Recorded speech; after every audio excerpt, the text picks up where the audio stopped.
In this update, we have a persistent northwest flow all week long that will bring strong to severe thunderstorms late in the evening into the overnight, as well as a low pressure center we'll be watching off the southeast coast. So let's start off with the overall satellite picture this morning. You can actually see we've got a pocket of energy down here, portions of Puerto Rico near the Bahama regions, as well as we have another low pressure center off the southeast coast. That's complements of a stalled frontal boundary.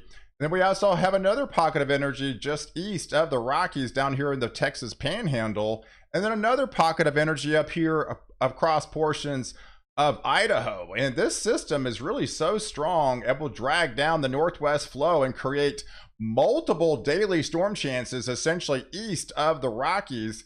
And then we have a dry slot that's going to be forming up here across the Great Lakes, the Ohio Valley, and a good part of the Northeast with just very dry conditions really all week long. So let's take a look at the overall setups going forward. And you can actually see we're taking her out here in the tropics. I mean, hurricane season doesn't officially start until June 1st when we have our first official area of energy. We actually talked about this several days ago on this channel. Be watching for Memorial Weekend activity down here in the tropics. And yes, NHC has highlighted this spot. And there's going to be another pocket of energy where I showed you off the southeast coast. That's going to be pretty persistent all week long and create daily showers and thunderstorm opportunities for that region. We can actually see in the severe weather setups for today, there's that setup across portions of Idaho. That's going to bring some stronger to marginally severe storms. And then we have another setup that's going to be forming along the Texas Panhandle. These are late in the afternoon, overnight type setups. Those could be big time wind producers and some larger hail. And these are going to be traveling from the northwest to the southeast into the overnight hours. And then at the same time, we have that other pocket of energy with that low pressure center off the southeast coast. That's going to be bringing some marginal severe thunderstorms down here in a good part of Florida. So take a look at the overall radar, what it could look like about 7 o'clock this evening. Again, I think these are persistent coming off the northwest flow. You can actually see a very sharp gradient demarcation line. All this energy up here to the right of this area, that's out of the northwest flow and in the dry slot. And that's going to be fairly dry really all week long. And these are going to be persistent. They really kind of form just east of the Rockies, setting up across the Texas Panhandle, West Texas, and then they will be traversing southeast into the overnight hours and weakening as they enter portions of Oklahoma and further into portions of, like, say, Wichita Falls.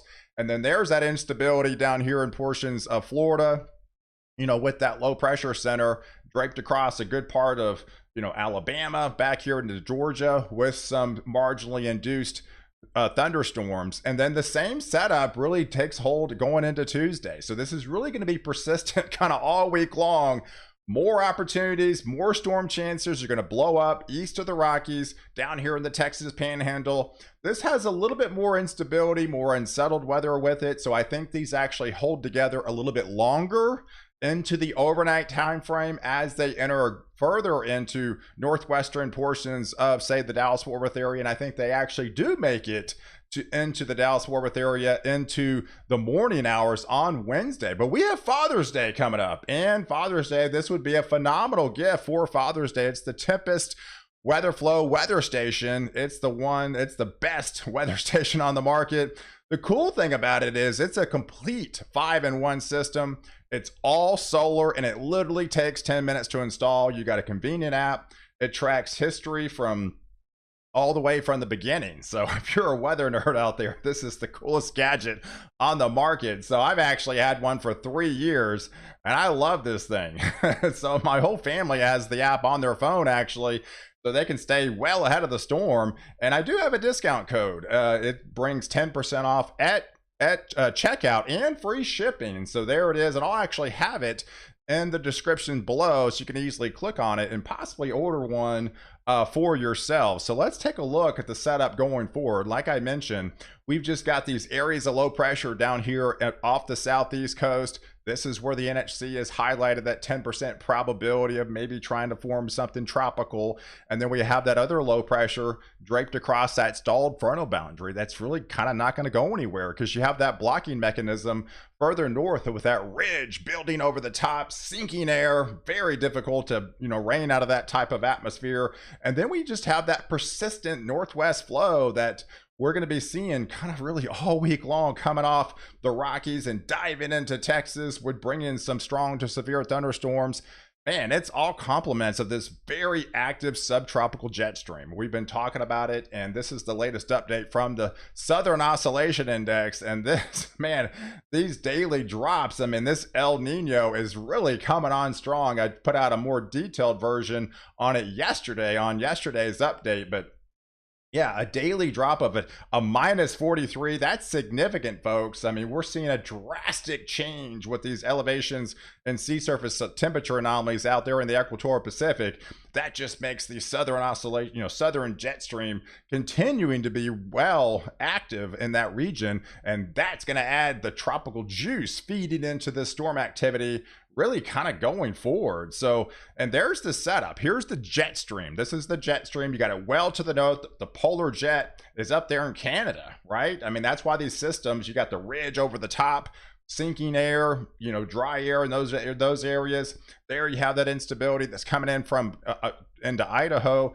That's going to be diving from the northwest to the southeast. And then there's your southern jet stream, right? You've got that just persistent flow off south of Hawaii out there and pulling in all those well above average sea surface anomalies and creating that lift mechanism. So as these systems come down, it's got plenty of moisture to tap into, and that's going to add fuel to the fire with these thunderstorms erupting in the heat of the afternoon and diving down southeast into the overnight time frame. And that's exactly what you see late in the day, overnight on Tuesday, heading into Wednesday morning. So this is what the radar could potentially look like as you head into Wednesday morning around 6 o'clock in the morning. So again, you got those storms that blow up over the Texas Panhandle, and they survive based on, outflow boundaries. And these typically try to survive longer this time of year, especially with that moisture feed, right? You got a little bit higher dew point, you got a higher Cape value, and that adds greater probabilities of these things likely holding together longer into the evening overnight time frame over into the morning time frame. So these are morning type setups, early morning type setups, and they can produce very strong downburst winds, even microbursts with these type of activity, even collapsing when they do. Some of these areas won't get any rainfall at all, but they get the strong gusty winds with the downburst winds that come out of these strong thunderstorms and these early morning type setups. So these aren't nighttime setups. These are early morning setups, especially as they traverse, from the northwest down to the southeast. And you can see the winds. They pack a lot of winds with it. This is the winds possibilities over the next 48 hours. So you've got that swath down here, down to the southeast. That's going to add some higher wind gusts associated with that. But here's the greater winds as these come across from the northwest flow down here in the Texas Panhandle, traversing across North Texas into possibly Central Texas as they try to hold together with persistent outflow boundaries out ahead of the storms that keep them alive. And so the greater possibility into the Tuesday night, Wednesday morning timeframe that these do survive and push further off into North Texas, down into portions of Southeast Texas, into the early morning timeframes on Wednesday morning. So, and we do it all over again on Wednesday. So new setup, form east of the Rockies, traversing off the northwest flow, Texas Panhandle, get into West Texas, and they try to make the survive again into the overnight, early morning time frame as these weaken, as they push across from the northwest down into the southeast. And again, all week long, folks, we got Wednesday, Thursday, Friday, Saturday, Sunday, Monday. Very persistent, dominant northwest flow type setups form east of the Rockies, and they travel down from the northwest to the southeast. So these are the areas of pockets of instability. dew point surging in the middle of the country. We've got the ridge on the right, and there's not much in between. You've got all the instability in the middle of the country east of the Rocky Mountains, and these take advantage of that persistent Southern Oscillation Index, that negative drop in the SOI index.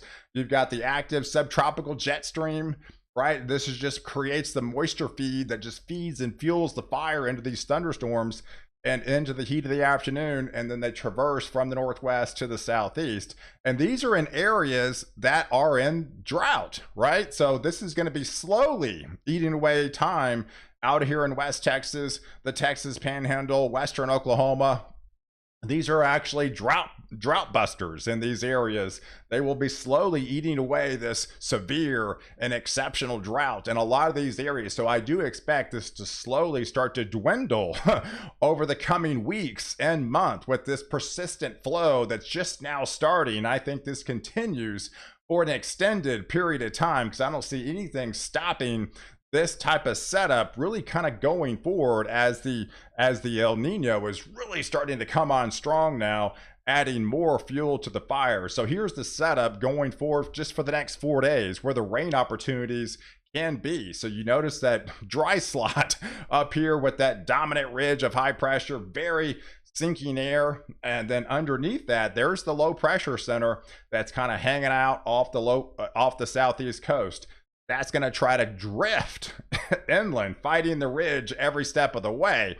But it's going to bring showers and thunderstorms down here in portions of Georgia, especially into Florida. And that's going to try to creep into portions of Alabama. And then you got that persistent northwest flow with the heaviest rain amounts down here in western Oklahoma, western Kansas, Texas Panhandle, southern Oklahoma, and then those will try to reach into the Dallas-Fort Worth area, essentially Wichita Falls region, and then they try to survive as they travel from northwest down into the southeast. But look at Friday, folks. I mean, you can definitely tell this is pretty evident on the dew points. You got the surge, the southern, south wind, the surge lifting those dew points all the way to the Canadian border. I showed you the jet stream. That's well to the north.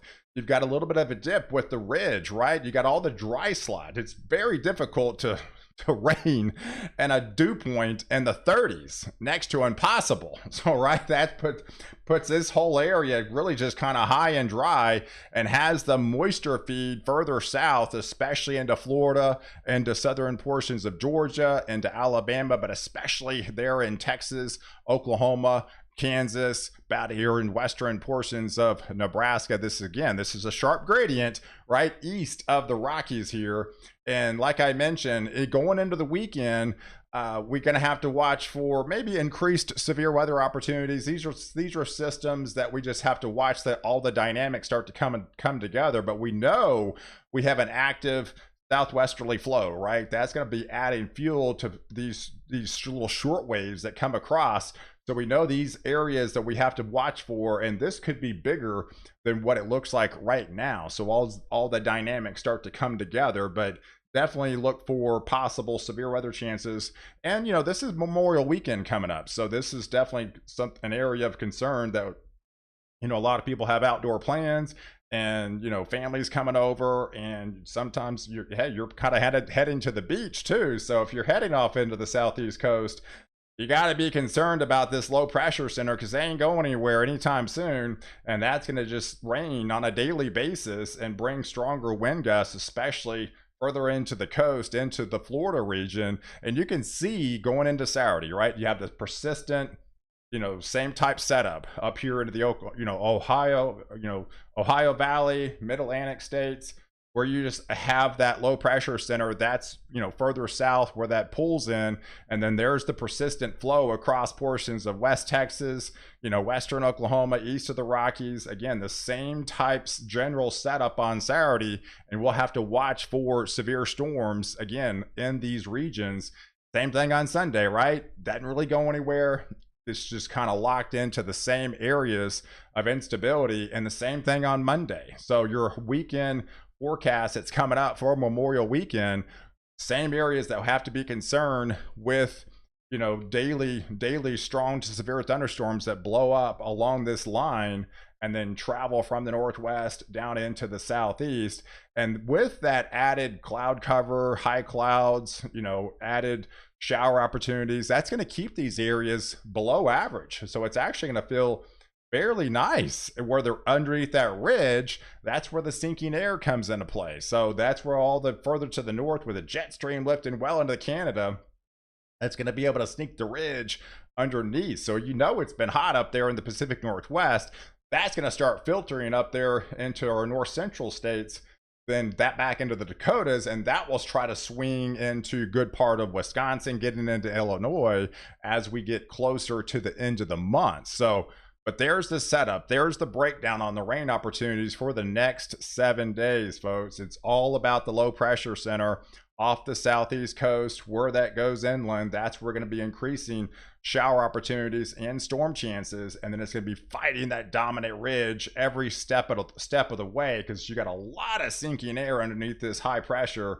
And then in the middle of the country, it's completely the opposite. These are going to be daily storm chances, essentially further east of the Rockies, setting up in the middle of the country, in a lot of these drought-stricken areas. So this is actually kind of a good thing to see some of these daily opportunities in some of these areas that desperately need the rain. And so we'll be fine-tuning these setups going forward in the week ahead. So guys, I appreciate you guys watching. Definitely hit the subscribe button if you hadn't already. Follow me on Facebook, Twitter, and Instagram, and catch me in the next update, why I protect you before and after the storm.